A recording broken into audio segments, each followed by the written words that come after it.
Hello, welcome, Cabbage here. In Monster Strike, let's look at the new Transcendent form of Ibaraki Douji Alpha. And she is the one that most people are paying attention to this Halloween. She is a Water Pierce power type with the super null damage wall, the null block, and then the bump combo boost. And no gauge, so that's pretty nice. Stats are very good. HP is super tank status. Attack is crazy at 40,000. She doesn't have a gauge, however.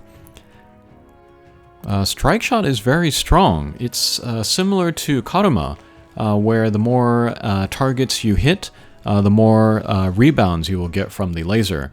And then if you can get lots of lasers kind of layered on top of the boss, that will be big damage.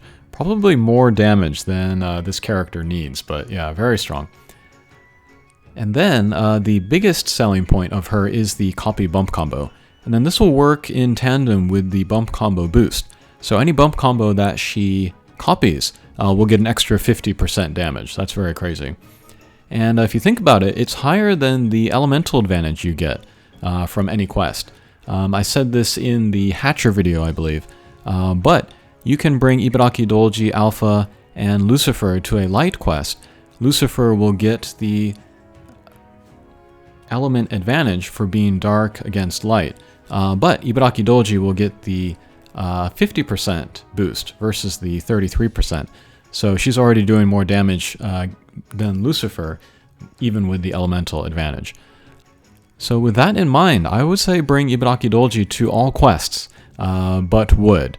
You just don't have to worry about element advantage with her at all, because she's always going to be doing the most damage. It's very crazy. But because she is a water character, she'll change the element of any bump combo to water. So in fire quests, it's going to do extra damage. So the 50% plus the 33%. So that'd be crazy damage. And then it's kind of fun to think about like what characters to bring with her into what quests. And so you might consider like, you know, light or dark, or even like same element, like bring fire characters into fire quests. You might be more open to that idea, because with Ibaraki Douji Alpha, you can convert those to water, essentially. So she's a fun character. Makes you think about your team building. She does have the super null damage wall, so with direct attacks, you want to hit the damage wall first. And then with her attack so high already, that's a nice boost. She's not going to get a lot of hits because she is a power type with a low speed value, but that's what you can expect, I think. And then she also has null block, just passive in her, so you can never miss the gauge with her to take advantage of the blocks. That can be good and bad. I find usually it's not an issue. As for Ableberry's good for her, I would say Kin Strength to help with that crazy attack of hers. Although since her attack is so high already, like on a percentage basis, it's not going to be as high as like other characters. You also might want to give her Survivor because you want to take her to a variety of element quests. And then definitely Strike Haste, I would say, just because the Strike Shot is so powerful. Okay, but not a whole ton to say about her. In a sense, she's kind of a simple character. But let's take her to a quest. We'll take her to Mikumo, which when it came out was pretty difficult, kind of tricky. But it is a fire quest, and I'm going to bring a bunch of non-water monsters so that Douji can copy them and then get the water versions out. And then the first character I'm using here is Son Shoko. She recently got her Transcendent form, and she's pretty good. She has the lock-on trident laser, L, and then she's a blast type.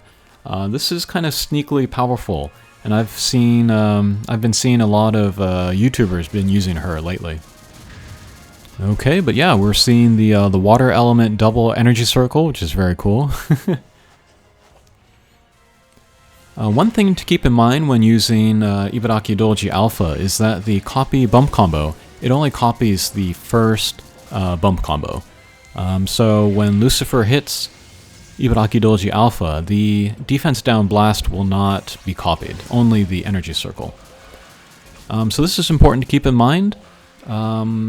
Like Corsair is like a good partner with Ibaraki Douji Alpha, because all of her damage bump combos front-ended that 18 homing shot. Other characters like Tiny, or Gimlet rather, or World, you know, their bump combos are strong, but they're split in two, their first and their second. So Ibaraki Douji will not get the full benefit from those type of bump combos.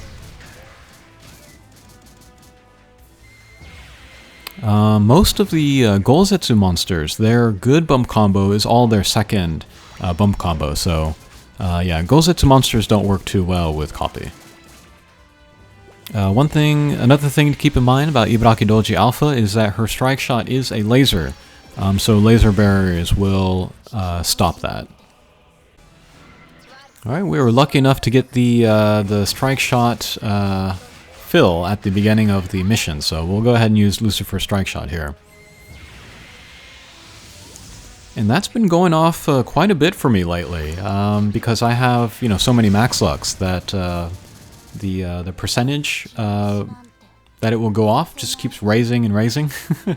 So I've been getting it fairly often, which is pretty cool.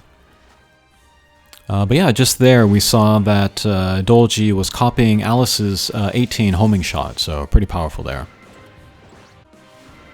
Okay, here we're going to use Douji's strike shot. I still wasn't sure at this point if it would go through laser barriers or not, but as we can see, it does not.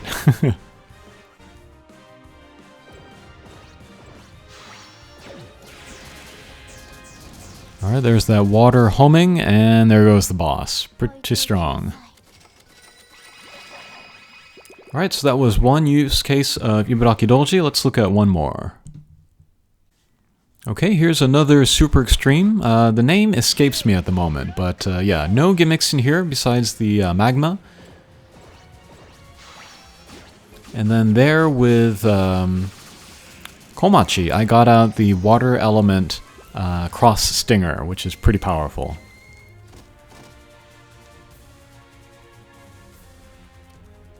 Yeah, I just picked up Komachi, so she doesn't have any able berries yet. I did give her the hero scroll though, so I do need to work on her. And then I haven't used her in a while, but here's Sailor Moon Ascension. She has the blast type satellite, and then if Sailor Moon hits Ibaraki Douji Alpha, she'll get the water element of the satellite, plus the additional 50%, so very, very powerful. And then the fellow laser from the Yu-Gi-Oh! Unit there at the end. So yeah, really Ibaraki Douji could open up some team builds to you that maybe you wouldn't consider otherwise.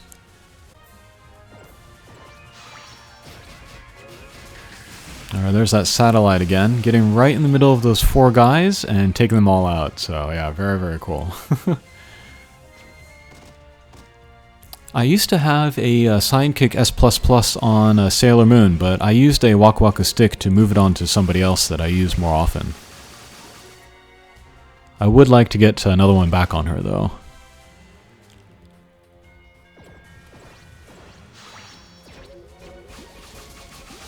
Okay, more water cross stinger, very powerful.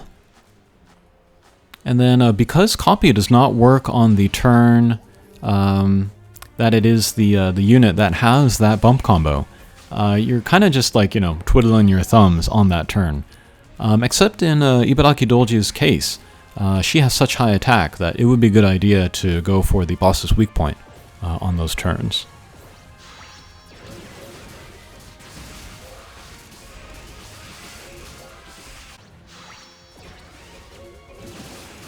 Okay, so no hits in the weak point there, so it didn't do as much damage as it could have.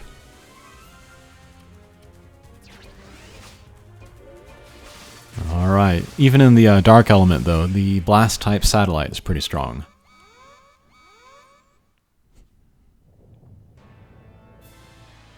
Ochise, that's the name of the boss there, now I remember. One other thing about the copy bump combo, it will copy the blast type. It'll copy any of the buffs that it gets from able berries, but it will not copy any slayers that the original character has. So something to keep in mind. Okay, last stage. I am tempted to use the strike shot, but we'll wait another round, get out the second tier. Okay, so here we have the strike shot. Again, it's a point and shoot laser, but the more units that you hit as you use it, the more lasers will come out. Alright, and that's very powerful. That's 2.5 million damage with no hits in the weak point, so if we did hit the weak point, that would probably take down the boss there. Okay, and then I think that will do it for the look at Ibaraki Douji Alpha. She definitely lives up to the hype, I think, and I look forward to using her in the future. Alright, thanks for watching, and we'll see you again. Take care.